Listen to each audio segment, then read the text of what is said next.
Hello বন্ধুরা, কেমন আছো তোমরা সবাই? আজকের বেকিং ক্লাসে আমি একটা টি টাইম কেকের রেসিপি নিয়ে এসেছি তোমাদের কাছে। ডিম ছাড়া, ওভেন ছাড়া, বাড়িতে থাকা সিম্পল কিছু ইনগ্রেডিয়েন্টস দিয়েই তৈরি হয়ে যাবে এই টি টাইম কেক।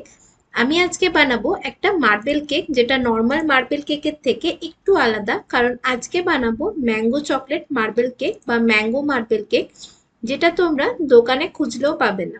এটা একদমই একটা ইউনিক কেকের রেসিপি। তাহলে চলো দেরি না করে ঝটপট শুরু করি আজকের রেসিপি ভিডিও।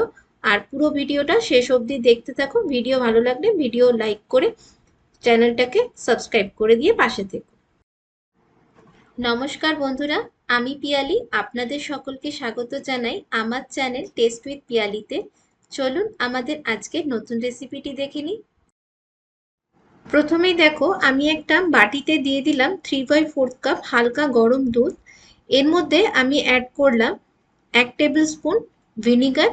ভিনিগারের জায়গায় তোমরা লেমন জুসও অ্যাড করতে পারো। তো ভিনিগারটা দুধের সাথে ভালো করে মিশিয়ে নিলাম। এবার এর মধ্যে দিয়ে দিলাম 1 চিমটে লবণ, আর সাথে 2/3 কাপ চিনি গুঁড়ো, মানে টোটাল হাফ কাপ, আর 2 টেবিল চামচ চিনি গুঁড়ো।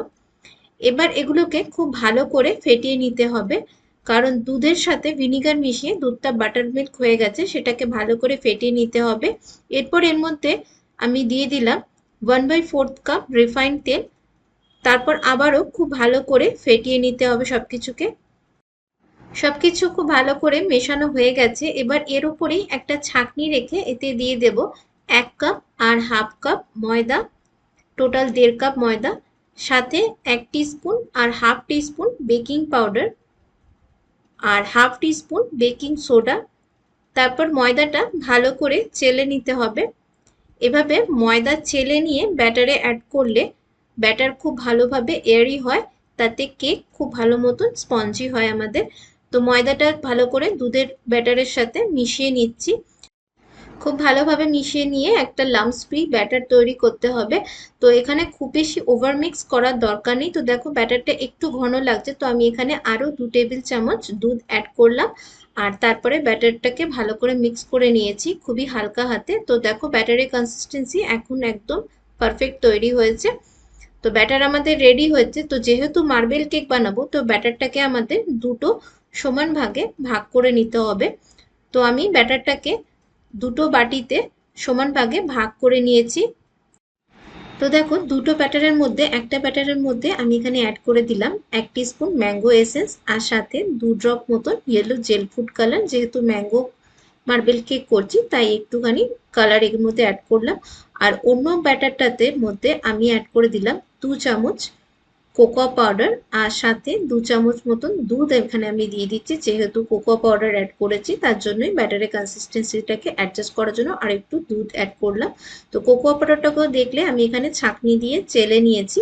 তো দেখো চকলেট ব্যাটারটা আমার রেডি হয়ে গেছে, এটাকে সাইডে সরিয়ে রাখছি। আর ম্যাঙ্গোর যে ব্যাটারটা সেটাকেও আমি ভালো করে মিশিয়ে নিচ্ছি। তো দেখো ম্যাঙ্গোর ব্যাটারটাকেও ভালো করে মিশিয়ে নিলাম। আর দুটো ব্যাটারি আমার এখন রেডি মার্বেল কেকের জন্য। তো চলো এবার এগুলোকে সাজিয়ে নিই।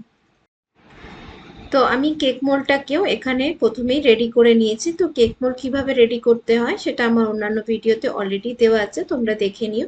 তো দেখো প্রথমে আমি ম্যাঙ্গো ব্যাটারটা খানিকটা ঢেলে দিলাম কেক মোল্ডে, আর তারপর উপর দিয়ে চকলেটের ব্যাটারটাও ঢেলে দিলাম খানিকটা। তারপর আবারও একটুখানি ম্যাঙ্গোর ব্যাটার, আর আবারও একটু চকলেটের ব্যাটার। এইভাবে করে রিপিট করতে করতে র্যান্ডমলি আমি দুটো ব্যাটারি কেক মোল্ডে একটু একটু করে ঢেলে দিলাম। তো দুটো ব্যাটারি ঢেলে দেওয়া হয়ে গেছে। তারপরে আমি কেক মোল্ডটাকে এবার একটুখানি ট্যাপ করে নিচ্ছি, যাতে ভেতরে কোনো এয়ার বাবলস হয়ে থাকলে সেটা যাতে বেরিয়ে যায়। এবার একটা কাঠি দিয়ে আমি ব্যাটারের মধ্যে এভাবে কাঠিটাকে ঘুরিয়ে নিচ্ছি, যাতে সুন্দর একটা মার্বেল এফেক্ট আসে। তো দেখো ব্যাটারের মধ্যে আমি মার্বেল প্যাটার্ন করে দিয়েছি। এবার কেকটাকে বেক করে নেব। তো আমি এখানে ওভেন ছাড়া কড়াইতেই কেকটাকে বেক করে নেব। তো কড়াইটাকে প্রথমেই আমি প্রিহিট করে রেখে দিয়েছি হাই ফ্লেমে। তারপরে গ্যাসের ফ্লেমটাকে একদম লোতে রেখে 45 মিনিটের জন্য কেকটাকে আমি বেক করে নেব। তো পুরো 45 মিনিট হয়ে গেছে আর কেকটা বেক হয়ে গেছে। কেকটাকে আমি এবার চেক করে দেখে নিচ্ছি। তো আমি একটা কাঠি দিয়ে কেকটাকে চেক করে নিচ্ছি। আর কাঠির গায়ে কোনো রকম ভাবে ব্যাটার লেগে নেই, কেকটা খুব ভালো মতন ভাবেই বেক হয়েছে। এবার কেকটাকে ঠান্ডা করে নেব, তারপর কেকটাকে সার্ভ করব। তো দেখো কেকটা আমার ঠান্ডা হয়ে গেছে, কেকটাকে কেক মোড থেকে প্রথমে বের করে নিচ্ছি। কেক পুরোপুরি ঠান্ডা না হওয়া পর্যন্ত কখনো কেক ডিমোল্ড করবে না। কেক ভালোভাবে ঠান্ডা হয়ে গেলে তারপর খুব সহজেই কেক আপনা থেকেই কেক মোল্ড থেকে বেরিয়ে চলে আসে। তো দেখো কত সুন্দর একটা মার্বেল এফেক্টও এসছে কেকটার ওপরে, আর ভীষণই সফট আর স্পঞ্জি হয়েছে কেকটা, খুবই ময়েস্টও হয়েছে। তো দেখো এবার আমি তোমাদের কেকের পিসগুলো করে দেখাচ্ছি যে ভেতরে মার্বেল এফেক্টটা কেমন এসেছে। তো যারা নর্মাল ফ্রুট কেক বা normal tea time chocolate cake এই ধরনের কেক খেয়ে বোর হয়ে যাচ্ছ, তাদের জন্য এটা ভীষণই একটা unique flavour mango chocolate marble cake, যেটা সহজেই দোকানে কিনতে পাওয়া যায় না। তোমরা এই রেসিপিটি অবশ্যই একবার ট্রাই করো, এই ইউনিক ফ্লেভারের মার্বেল কেক, আর আমাকে অবশ্যই এর ফিডব্যাক কমেন্ট বক্সে লিখে জানিও তোমাদের কেমন লাগলো। আর আজকের ভিডিওটাও তোমাদের যদি ভালো লেগে থাকে তাহলে অবশ্যই ভিডিওটাকে একটা লাইক করো। তো দেখতেই পাচ্ছ কত সুন্দর একটা মার্বেল এফেক্ট এসছে, আর ভীষণই সফট হয়েছে কেকটা, খুবই ময়েস্ট হয়ে রয়েছে, আর ভীষণই স্পঞ্জিও হয়েছে, কত সুন্দর স্পঞ্জের মতো। আর ডিম ছাড়া, ওভেন ছাড়া খুব সহজেই এই কেকটা তোমরা বাড়িতে বানিয়ে। আর আমার চ্যানেলের ভিডিও তোমাদের ভালো লেগে থাকলে চ্যানেলটাকে সাবস্ক্রাইব করে পাশে থেকো। দেখা হবে নতুন ভিডিওর সাথে। ভালো থেকো, সুস্থ থেকো।